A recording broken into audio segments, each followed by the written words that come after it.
Bienvenue dans Réussite, votre magazine économique réalisé en collaboration avec la CCI de Troyes et de l'Aube. Et pour cette fin d'année, nous vous proposons un best-of de l'émission, une façon de redécouvrir l'actualité économique du département avec nos invités et nos reportages. Nous vous avons sélectionné quelques thématiques qui ressortent cette année à la lecture des numéros de Réussite. Et vous le savez, votre magazine économique met un point d'honneur à recevoir chaque mois un entrepreneur au bois afin de mettre en valeur son action et celle de ses équipes. Et quand ils passent dans Réussite, nos invités ont souvent un mot sur leur vie de chef d'entreprise, une vie tout à la fois stressante mais aussi exaltante. Écoutez ce qu'en disait Thomas Dijon, propriétaire de 6 restaurants à Troyes, et Nicolas Martineau, président du groupe Martineau Century 21. Entreprendre, c'est prendre des risques. Nous, on a un savoir-faire. Ensuite, il faut le faire savoir. Et surtout, c'est pour moi la clé de la réussite, c'est le travail et le travail. Vous aviez conscience de prendre un risque ? Complètement, bien sûr. J'avais, quand j'étais dans le privé, si je puis dire, quand j'étais salarié, j'avais une très jolie place, j'étais vraiment à l'aise. J'aurais pu me contenter de ce confort, parce que ça restait un confort, et j'ai voulu prendre des risques. J'ai besoin de ça. Vous avez dit en préparant l'émission, j'ai mis les économies d'une première vie dans l'entrepreneuriat. Exactement. J'ai mis les économies d'une première vie dans l'entrepreneuriat et on a eu un héritage de notre maman avec mes frères qui nous ont permis d'acquérir sur fonds propres notre premier restaurant. Et on a vraiment mis tout notre cœur dedans pour que ça réussisse. Faire quelque chose en commun. Et est-ce que vous êtes heureux en tant que chef d'entreprise ? Bien sûr que je suis heureux. Alors, il y a des périodes qui sont plus faciles que d'autres, c'est certain. La période de l'évolution, effectivement, du marché immobilier au cours des dernières années nous a tous impactés, moi y compris. Maintenant, je considère que le monde dans lequel on est en train de rentrer, c'est un monde qui va bouger perpétuellement et que dans ce monde qui bouge, soit on bouge, soit on se fait bouger. Et je fais partie de ceux qui ont envie de bouger. Donc moi, ça me stimule et ça m'intéresse. Alors je dis pas que c'est toujours facile, mais en tout cas, ça m'intéresse. Et je considère effectivement dans ce monde qui bouge vite, il faut être en capacité de réagir vite. Et c'est ce qu'on a fait effectivement depuis 2020. Et pour rester dans la course, les entreprises au bois ont besoin d'innover constamment. L'innovation, elle peut prendre des formes différentes, une nouvelle technologie ou bien par exemple une nouvelle manière d'aborder ses clients. Dans ce souci d'innover, 2 invités ont montré la voie. C'est le cas de Célis, une société troyenne qui fabrique des chaînes mécaniques, des produits que l'on retrouve dans les chaînes de production des usines, ou bien encore dans des machines comme les escalators ou les chariots élévateurs. Son dirigeant, Lilian Noireau, nous racontait dans ce studio tout le travail accompli par ses équipes pour faire du sur-mesure un tour de force pour son activité. De la même manière, Alain Gamba, le président de Gamba Aerota, nous a présenté le premier autostore au monde dédié aux vins et spiritueux, une avancée technologique notable dans son secteur du transport et de la logistique. Innover, c'est gagner, tel est le thème de cette séquence. Vous avez accéléré votre diversification dans la logistique en créant le plus grand autostore du monde spécialisé dans les vins et spiritueux. Décrivez-nous à quoi ça sert et comment ça marche. On voit des images. Après Covid, une incapacité à trouver suffisamment de personnel qualifié. Et on sent que dans tous les cas, effectivement, il va falloir faire un arbitrage sur des activités qui n'ont aucune valeur ajoutée, c'est-à-dire déplacer un produit d'un point A à un point B, et être plutôt dans la réflexion de la qualité du produit, contrôler sa couleur, son degré, etc. Donc, nous faisons le choix plutôt que d'aller chercher le produit, faire en sorte que ce soit les robots qui apportent le produit aux préparateurs de commandes. Donc, c'est 3 années de travail, avec effectivement le premier, alors non pas le plus grand, mais le premier autostore dédié au monde des vins et spiritueux au monde. Et c'est qu'un début, puisque ce genre d'infrastructure pourrait, on va dire, gérer d'autres produits que les vins et spiritueux. Absolument, il est totalement polyvalent. À partir du moment où on a cette capacité à mettre 30 kilos de matière dans un bac dimensionné, on l'a dimensionné pour les spiritueux, donc un volume relativement important. Vous pouvez y mettre demain toutes sortes de produits, absolument. En tout cas, l'autostore tel qu'il est là, vous pouvez l'agrandir dans tous les sens. L'extension est totalement possible, et d'ailleurs, elle va se faire dans le cadre d'une future construction, une extension que nous avons prévu de faire d'ici l'année prochaine. Le sur-mesure, ça devient de plus en plus une demande du client, d'où un laboratoire R&D, l'installation sur site. Il faut aller plus loin que la production simplement de chaînes. Complètement. On vend de moins en moins, excusez-moi l'expression, de kilos de chaîne. On vend surtout en fait une fonction garantie au niveau du client. Le client vient avec une problématique sur sa sa chaîne, on en parle avec lui, on va sur place, on fait des analyses sur les chaînes qui sont en place et on va concevoir de A à Z le produit, le réaliser dans nos usines en France et ensuite l'installer, voire accompagner avec de la maintenance directement chez le client. L'un des faits marquants de 2024, c'est la venue de la flamme olympique dans l'Aube, le 13 juillet dernier. Les Jeux Olympiques de Paris ont été un événement grand public, mais ils ont eu aussi des conséquences économiques positives dans le département. Oui, des délégations sportives venues du Brésil, du Japon ou bien encore de la Chine se sont en effet entraînées sur le territoire avant les JO. Elles ont toutes choisi le département pour préparer la compétition. C'est l'une des retombées visibles des investissements effectués tant par le conseil départemental que par 3 Champagne Métropole pour le compte de ces Jeux Olympiques. Et c'était l'occasion pour Réussite de faire le point sur ce dossier au mois de juin. Les JO de Paris, combien ça coûte et combien ça rapporte pour l'Aube? Redécouvrez le reportage de Paul Desvatines. L'Aube a fortement investi pour honorer son label Terre de Jeux 2024. Au total, l'ensemble des collectivités a déboursé près de 100 millions d'euros, dont 50 millions par le département et entre 15 et 17 millions par 3 Champagne Métropole et la ville de Troyes. Des investissements importants qui comprennent notamment les équipements sportifs de la CIM, la piste de BMX ou encore la halle de gym, mais les collectivités comptent sur des retombées immédiates. Il faut savoir que le département facturera à peu près 500 000 euros aux délégations. Les conventions sont signées qui seront hébergées dans cet équipement. Les équipements sportifs sont mis à disposition gratuitement, mais tout l'environnement sur la vie des athlètes dans notre département sont pris en compte et facturés. Nous avons aussi cette capacité d'imaginer des retombées économiques immédiates sur les 3 mois qui viennent. J'ajoute que ça se couple aussi avec l'épisode très particulier du Tour de France. Donc cela signifie que sur la période juin, juillet, août, on a déjà des garanties extrêmement fortes que pour l'hôtellerie, que pour la restauration, que pour le cadre général des retombées économiques, on est bien au-delà d'une moyenne annuelle traditionnelle pour la ville de Troyes. L'Aube accueillera le passage de la flamme olympique le 13 juillet prochain pour un coût de 180 000 euros. En plus des retombées prévues pour les Jeux olympiques et paralympiques, les collectivités ambitionnent des résultats à long terme. C'est un investissement pour moi sur le long terme parce que c'est la notoriété et l'attractivité de ce département qui se construit dans cette démarche de tous les partenaires, le département mais aussi les collectivités locales qui sont à nos côtés dans cette démarche Paris 2024. Les retombées d'avoir des équipements comme la piste BMX nous permet en fait de candidater à des compétitions internationales pour lesquelles nous n'aurions pas pu être des candidats sérieux puisqu'on n'avons pas les équipements.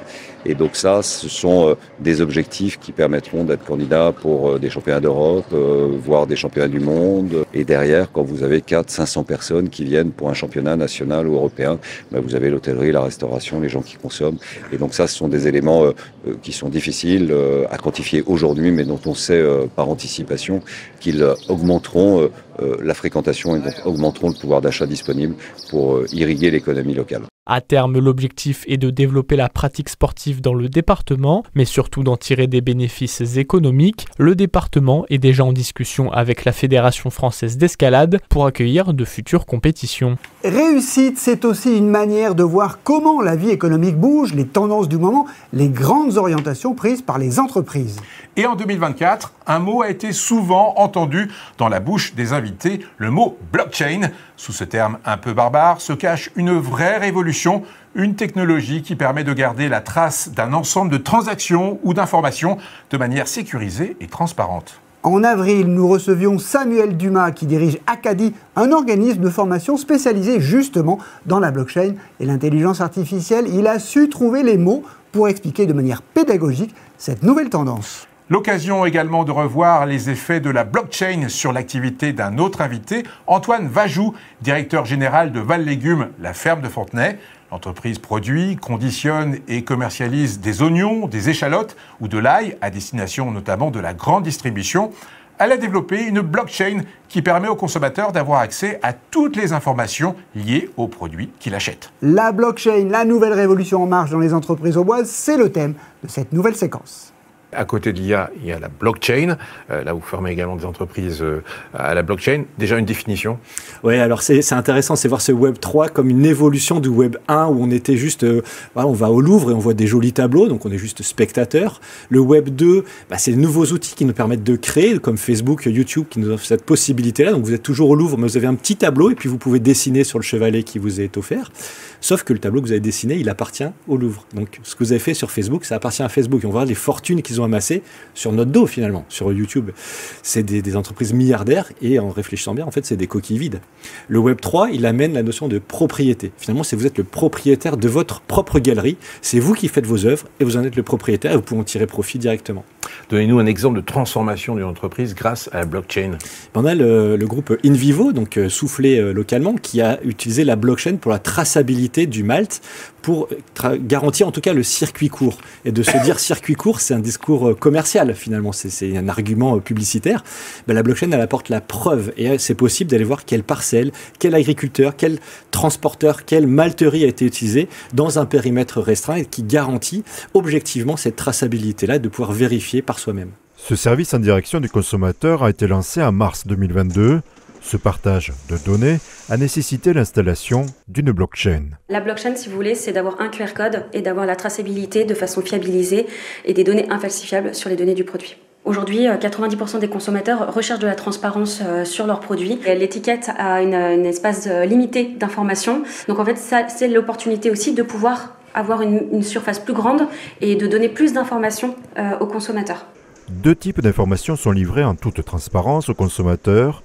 La première concerne la traçabilité sur l'origine du produit. On est agriculteurs, nous, en fait. À partir du produit que nous mettons en terre, on a un numéro de lot qui accompagne ce produit. Et donc, on va suivre sa date de semis, sa date de récolte. Si vous voulez, nous, ces informations, on les a déjà au sein de l'entreprise. C'est juste que ça permet de les transmettre aux consommateurs. Grâce à la blockchain, la ferme de Fontenay met également en avant une partie de ses certifications environnementale ou RSE. Pour concevoir cette web app, elle a collaboré durant 1 an avec l'entreprise française Connecting Food, spécialisée dans la blockchain pour l'agroalimentaire. Pour se développer en tant qu'entreprise, chacun a ses recettes ou ses petits secrets et réussite est souvent l'endroit où les dirigeants osent dévoiler leurs astuces ou leurs bonnes idées. De Val Légumes, qui produit l'oignon qui ne pique pas aux yeux, à Michel Adler, une commerçante troyenne qui a su développer la vente des jeans avant tous les autres. De Sophie Vallée, qui vend de la lingerie haut de gamme dans les boutiques éphémères, à Thomas Dijon, qui crée un restaurant atypique à Troyes. Beaucoup de dirigeants fourmillent d'idées. Pour garder de l'avance sur la concurrence, jugez-en plutôt en regardant cette séquence. Autre innovation, vous avez créé, alors ça c'est drôle, Orion, l'oignon qui ne pique pas les yeux. Comment ça se passe? Donc c'est pas moi qui l'ai créé, c'est un obtenteur de semences qui a réussi à le créer. Ils étaient en recherche depuis une 30aine d'années par rapport à ça. Et grâce à beaucoup de croisements de variétés, ils ont réussi à isoler le gène qui était responsable de l'acide pyruvique, qui procure le piquant dans les yeux par rapport à ça, pour le réduire à une teneur très faible, où derrière, aujourd'hui, on va avoir un oignon qui va être très doux, où quand on va l'éplucher, ça piquera pas les yeux du tout. Et par contre, dès qu'on va le cuisiner, il va caraméliser comme un oignon jaune classique et on va retrouver toutes les particularités d'un oignon jaune. Vous ne l'avez pas créé, mais vous le commercialisez? On le commercialise dans des proportions très limitées parce qu'aujourd'hui, on est au tout début par rapport à Orion. Cette année, on avait 1,5 hectare par exemple, donc ça fait 60 tonnes à peu près par rapport à ça. Donc c'est vraiment une production mineure pour l'instant. Oui. Mais vous serez le seul ensuite? En France, aujourd'hui, on est 5 à le faire. Et pour le marché européen, on est 5 aussi. Vous avez toujours su évoluer et vous adapter aux modes. Je crois que vous avez été parmi les premiers à vendre des vêtements en jean qui n'étaient pas que des jeans. Chez Miss, on a commencé comme jeanerie. Mais des jeans somptueux, faits pour nous, très très créatifs. Brodés. Brodés avec des perles, etc. On avait une clientèle énorme pour les jeans à l'époque. Tellement énorme que je crois qu'il y avait même des vigiles le samedi. Il y avait un vigile. pour éviter qu'il y ait trop de monde qui rentre dans la boutique. C'est trop. Mais comment vous est venue cette idée de boutique éphémère dans votre activité? L'idée m'est venue d'un restaurateur troyen qui avait ouvert un restaurant éphémère. C'était passé au journal. Je ne sais pas si je dois le citer. C'est Philippe Collin. Monsieur Philippe Collin, tout à fait, qui avait ouvert un restaurant à Sainte-Savine qui s'appelait, je crois, l'Éphémère d'ailleurs. On est allé déjeuner, j'ai parlé un peu avec lui et sa passion, sa foi m'ont donné envie de faire pareil. Voilà, je me suis dit si c'est possible pour un restaurant, ça doit être possible pour de la lingerie. Comment vous décidez d'une implantation dans une ville plutôt qu'une autre? Il y a beaucoup de facteurs. L'écoute des clients, des personnes que je connais, le feeling. Ensuite, je parle aussi beaucoup avec mes fournisseurs qui peuvent me conseiller si une boutique a fermé mais était implantée, parce que lorsqu'une boutique de lingerie ferme, il faut savoir quand même en France que l'une des corporations qui s'éteint le plus, c'est celle de la lingerie. Quand une boutique ferme, ça n'est pas toujours parce qu'elle ne fonctionne pas, c'est aussi parce que les personnes prennent leur retraite et que personne ne reprend le flambeau derrière. Parmi ces restaurants, c'est une création, le bar à manger, qui vous tient à cœur. Oui, c'est un petit peu mon petit bébé. C'est celui qui m'a, je pense, avec toute humilité, permis de décoller, fait connaître et reconnaître. C'est vraiment un endroit où j'explore des nouvelles pistes, je teste de nouvelles choses, vu que c'est vraiment une petite structure, on peut se permettre. Et maintenant, on a vraiment réussi à fidéliser une clientèle qui nous permet d'essayer des choses. Ils nous font confiance et ça, c'est génial. Il faut croire que créer son entreprise est un rêve partagé par des millions de Français et des milliers de bois. Rien qu'en 2023, 3500 nouvelles entreprises ont été déclarées sur le territoire l'année dernière, avec un fort développement de la micro-entreprise. Pour illustrer cet engouement, Réussite avait diffusé en février le portrait de Noémie Charmoil-Meyer, créatrice de Développiance. Elle nous racontait son parcours de chef d'entreprise avec sincérité et décontraction. Un témoignage que je vous propose de revoir et un reportage signé Eline Wisnicki. Après une augmentation record entre 2021 et 2022, plus 17%, la création d'entreprises en France reste stable en 2023. Une tendance qui se confirme dans l'Aube avec 3500 nouvelles entreprises déclarées sur le dernier exercice. Un chiffre sensiblement similaire à celui de 2022. Simplification des démarches et du fonctionnement, la micro-entreprise séduit de plus en plus. C'est ce que constatent les services de la Chambre de commerce et d'industrie de l'Aube. C'est quelque chose qui est vraiment de plus en plus d'actualité. Il y a de plus en plus de personnes qui pensent à la création d'entreprises. Surtout, il y a eu toute la période post-Covid où beaucoup de personnes ont fait un petit peu un point sur eux, qu'ils avaient beaucoup de compétences, qu'ils pouvaient les utiliser et que maintenant, avec tous les outils qui existent, ils avaient envie de se lancer, de créer leur entreprise, de créer leur propre emploi. Et on voit justement l'évolution dans le département aussi. Il y a de plus en plus de micro-entrepreneurs puisqu'il y a eu 57% de plus de micro-entreprises l'année dernière. 2023, c'est l'année qu'a choisi Noémie pour se lancer dans l'entrepreneuriat. Elle a créé Développiance au mois de mars. J'étais directrice d'un hôtel resort et il y avait un projet de vente sur ces hôtels et je me suis retrouvée enceinte également à cette période-là. Donc grosse remise en question professionnelle en me demandant quelles étaient mes envies à ce moment-là. Pour avoir un projet professionnel intéressant qui correspondait à mes valeurs, qui correspondait à mes envies du moment, il fallait que j'entreprenne. Chargée de communication, chef de projet événementiel, responsable commercial, directrice marketing, depuis son domicile, Noémie endosse plusieurs casquettes et propose ses services à plusieurs TPE.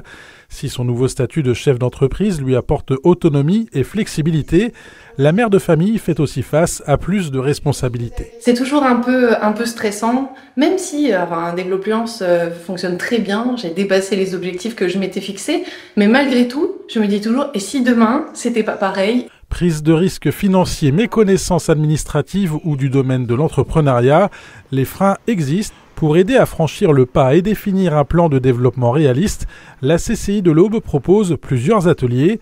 180 porteurs de projets ont été suivis ces 12 derniers mois. Une des premières questions, c'est quel statut juridique je dois prendre pour faire mon entreprise.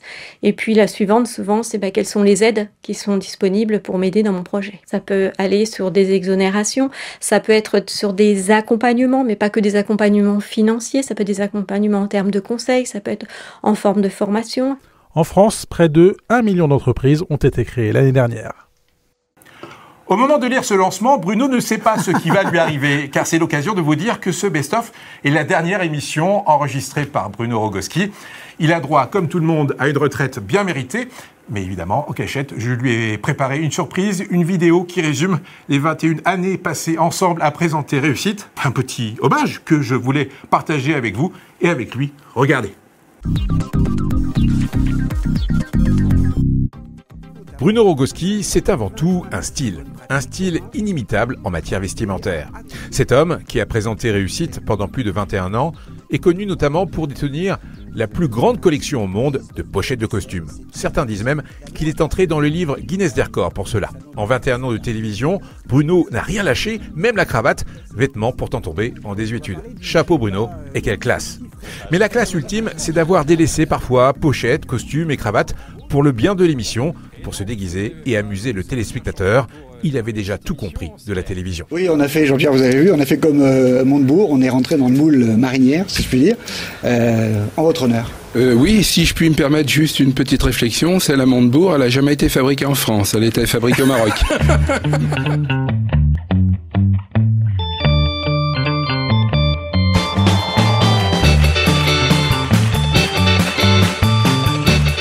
Moule, Bon, Bruno, je crois qu'il vous faut une bonne dose de réussite après cet été. Vous croyez? Ah oui, je crois vraiment là. Ce que les téléspectateurs ne savent pas non plus, c'est que Bruno est à l'origine de Réussite. Directeur de la communication de la CCI, au début des années 2000, il a tout de suite cru en Canal 32. Dès 2003, soit 2 ans à peine après la création de la chaîne locale, votre Mag Echo fait son apparition à l'antenne. Bruno est resté très optimiste sur ce projet, même quand, au départ, nos petits moyens nous amenaient à évoluer dans des décors totalement psychédéliques. Un effet spécial comme ceci, là je vais disparaître devant vous, vous voyez, ça y est, je suis virtuel, comme les images, c'est parfait. Réussite, c'est le premier jeudi de chaque mois sur Canal 32 à 20h. Bruno a même créé un deuxième rendez-vous sur la chaîne, l'interview CCI de la semaine, qui l'a mené à rencontrer des chefs d'entreprise aux 4 coins du département, un homme orchestre et un touche-à-tout qui a présenté tous les rendez-vous économiques de la chaîne, de Éco-Région à Business. Bienvenue à toutes et à tous, c'est Business, le magazine économique du Grand Est, une émission en partenariat avec la région et les 4 télévisions locales du territoire. Impossible de résumer en si peu de temps plus de 210 émissions présentées en sa compagnie, des soirées anniversaires, au fou rire en plateau, les souvenirs s'accumulent instantanément. Plutôt que de vous montrer le sérieux de l'émission qui n'a jamais été démenti en 21 ans de diffusion, je préfère terminer cet hommage avec un bêtisier qui montre à la fois la bonne humeur générale de travail et l'amitié que j'ai pour Bruno. Quelque chose me dit que notre aventure n'est pas tout à fait finie. D'accord, tu refais pas la dernière? Non. D'accord. Ah non, ça va, non, c'est bien. Oui, c'est bien. Ok, bah non. Ah oui, non, mais moi je mets... Oui. Ce mois-ci, Bruno, vous nous concoctez une émission Fête Maison. Oui, Fête Maison en effet, parce que nous allons traiter de la maison individuelle, vous savez... Ah merde, je suis pas sur la bonne. Je l'ai complètement déstabilisé, t'as vu ça? On reste à la Technopole de l'Aube où on va découvrir une autre entreprise dynamique, cette fois-ci dans le domaine des services. Putain. Hein? Oui, c'est ça. Et là, je vais reprendre. Vous ferez le couple. Tac, tac, tac. Il sourit, lui. Il est content de sa blague encore. Non, mais tu le vois là? Il est content de sa blague encore. Des femmes et des hommes qui s'investissent, qui investissent, qui innovent, qui ne comptent... Ah, putain. Là, 150. Attends. C'est bien ça? Excuse-moi, j'ai un doute. Si, c'est ça. C'est ça, hein? C'est ça. Et l'enfant pour être heureux, il faut... Non, c'est moi, Palou. Oui, c'est vrai. Excuse-moi. Plutôt Baguera, moi. Oh, putain. Quelle prétention. On y va. Et c'est pourquoi Canal 32 et la CCI de Troyes et de l'Aube vous donnent rendez-vous pour les prochains numéros de Réussite, avec bien sûr de nouvelles... Putain. Ah, pardon. Allez-y. Joyeux anniversaire, belle fête, et à très bientôt. Voilà. Je vais évidemment laisser Bruno terminer cette émission. Alors voilà, tu as la petite pédale ici, tu appuies dessus et tu vas finir tout seul l'émission comme un grand. T'oublies pas mon resto, hein? Ciao. Nous vous souhaitons de bonnes fêtes de fin d'année. En attendant, découvrez l'agenda de la CCI. Réussite vous donne rendez-vous en janvier pour de nouvelles découvertes économiques. À bientôt. Le lundi 9 décembre, vous pourrez participer à un atelier pratique numérique, booster votre visibilité locale avec Google My Business, l'outil incontournable pour être trouvé rapidement par vos clients locaux. Le coût de l'atelier est de 79 € par participant. Le mardi 10 décembre, la CCI organise un atelier « Êtes-vous prêt à vous lancer ?» Pour tout savoir sur la création d'entreprise, les aides possibles, les statuts juridiques, la CCI de Troyes organise cette réunion d'information. Le coût de cette réunion est pris en charge par la CCI. Enfin, le mercredi 11 décembre, c'est la permanence propriété industrielle. La CCI de Troyes et de l'Aube et la Compagnie nationale des conseils en propriété industrielle vous proposent des rendez-vous individuels et gratuits sur cette thématique. Vous pourrez poser des questions sur les brevets, les marques, les modèles et savoir ce qu'il faut faire avant de breveter ou de lancer un projet.